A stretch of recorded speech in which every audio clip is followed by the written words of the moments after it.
Can I pivot this conversation just a little bit? Into the mic. Let's talk about generational wealth. Mm-hmm. And let's talk about having that 10 million and making that 10 million look like something and having it for his kids and making it look like something for his kids. And well, at least just having it so that you could at least live a good life, a healthy life, and send your kids to college and have whatever care you have for them and everything like that. Mm-hmm.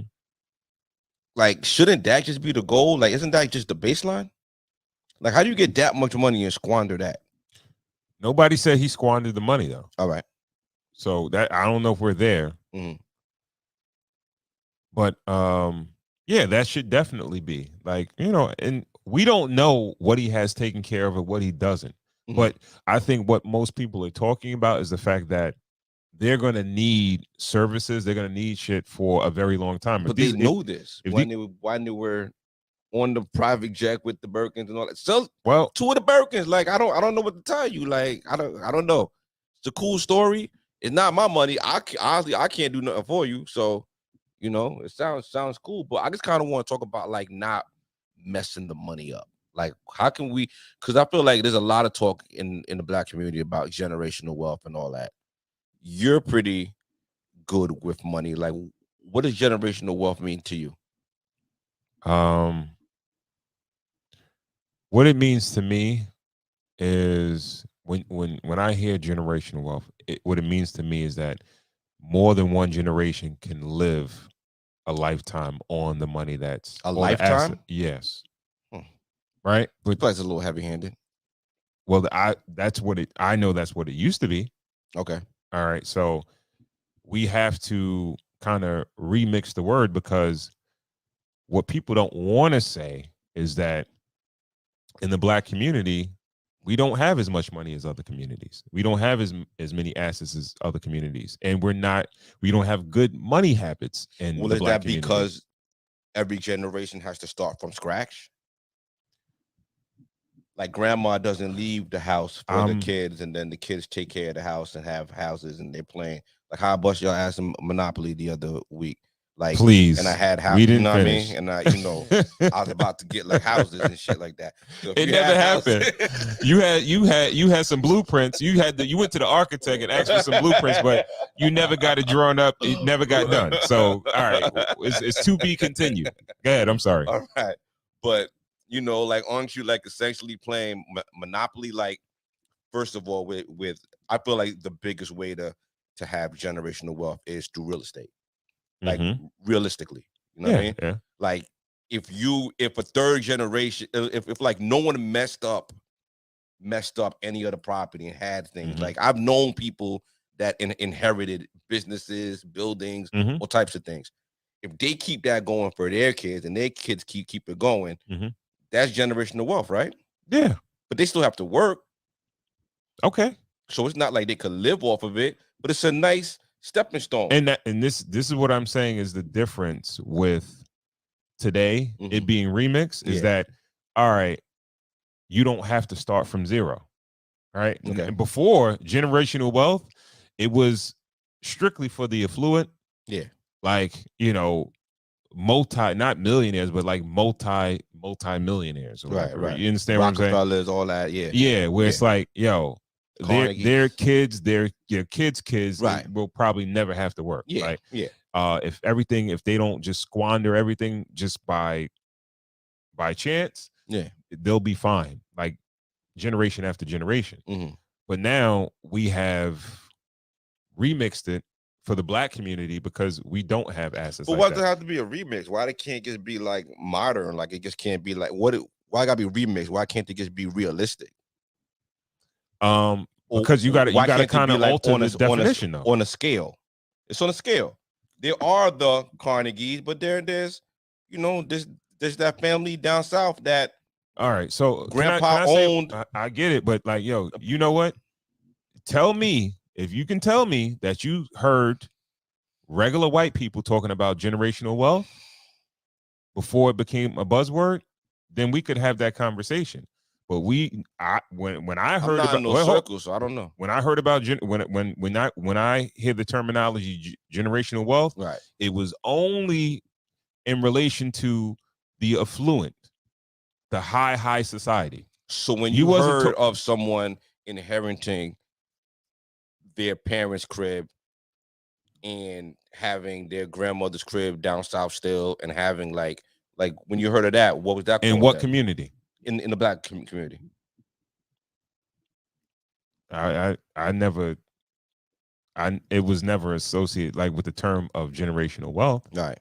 You know what I mean? Like if you ask a regular white person like that got a life insurance settlement from their parents' death or something like that, they're like, oh yeah, this is generational wealth or whatever. They probably don't say that. Oh yeah, I got my father's house or whatever, this, that, and the third. Yeah. This is generational wealth. Right. No, we turn that into like the regular shit that regular white people was. Well, it got to start somewhere, right? I understand that, but I'm just talking about the term. Right. The term wasn't used for regular people. Feel uncomfortable with it being called that, or no? I'm fine. Hey, I'm not the fucking dictionary or anything like that. I don't, I don't care. Like people can use it the way they want to use it. So you can say life insurance. Life insurance is another strong way to really build that. Keep it. It's not really supposed to be for that though.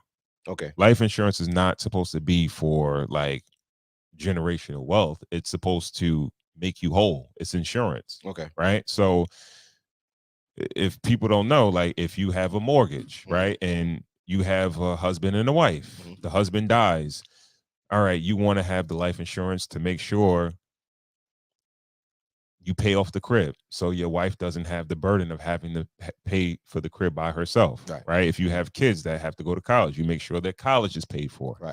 Right.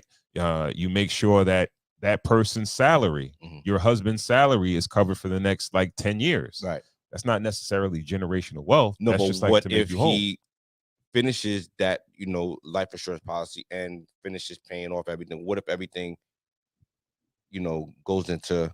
What if everything finishes? Lives his life. He doesn't die an untimely death. The kids go to college. The mortgage gets paid off. That money now goes to the second generation, or helps the wife live off into the sunset. Yeah. Now some of that money goes off into the second generation. That spillover, wouldn't that be considered generational wealth? Like, should it be like a wave when it kind of spills over? Trust me, I'm not trying to be cynical, but yeah, you can't help it. No. It usually never happens, right? Wow, really? No. All right, if you have let's say you have a whole life policy, right, for $100,000, right? A lot of people don't have $1 million whole life policies. They might have term $1 million policies, which are cheaper, right? If you have a $1 million for the cheap seats, can we just explain? All right, a whole life policy means that you have the policy for the entirety of your life. Term is for a certain amount of years. It could be 10 years, 15, 20, 25, 30 years. You have the thing. And if you die within that time period, you get paid out.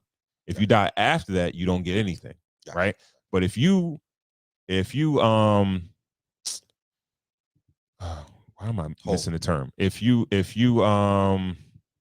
basically, if you pay up $1 million life insurance policy, you paid out $1 million in premiums, bro. So, all right, at that point, you got to think about it like this, like, and this is the thing about insurance, like if you were able to live long enough to pay out $1 million, imagine if you invested that in the stock market and you just got 8%. That $1 million would probably be with compounded interest, it'll probably be 10. And now you're gambling.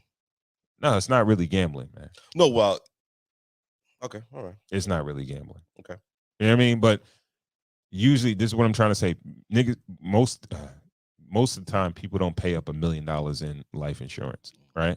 And if you're able to do that, you should be parking your money somewhere else it's making interest, because you don't make interest on insurance policies. Right. You know what I mean? It's just in case, right? So a lot of people, they got tricks in order to try to make money. I can't even get into all that, but but yeah, Life insurance policies in general are not supposed to be for like necessarily generational wealth. Okay. It's supposed to, if you die, the stuff that you still owe on, it's not a burden to the people that's living. Gotcha. You know what I mean? All right. College, your salary, your mortgage, and a few dollars to, for you to have. Yeah. You know what I mean? But it's not supposed to be like, yo, I'm getting rich off of insurance policies. Are there anything that hurt going into the next generation? That any habits that people have now that kind of hurt? The one thing I would recommend to people is that create a trust, right? And a trust will allow you to control your money when you're alive, and you can control your money when you're dead, right? And and your assets when you're dead, because that's the biggest problem. Like, yo, we know a bunch of people that have inherited houses, and then as soon as their parents died and they got the houses, they lose the house, they lose the crib. Right. You understand what I'm saying? Or they sell the crib, get the money, and then they blow the money. You understand what I'm saying? If you have a trust, you can kind of avoid a lot of tax issues. Yeah.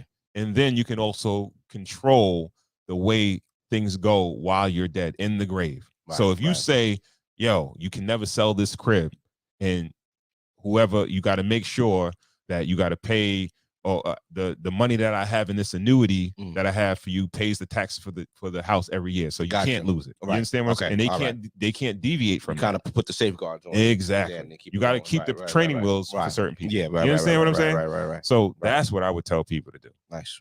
Yeah.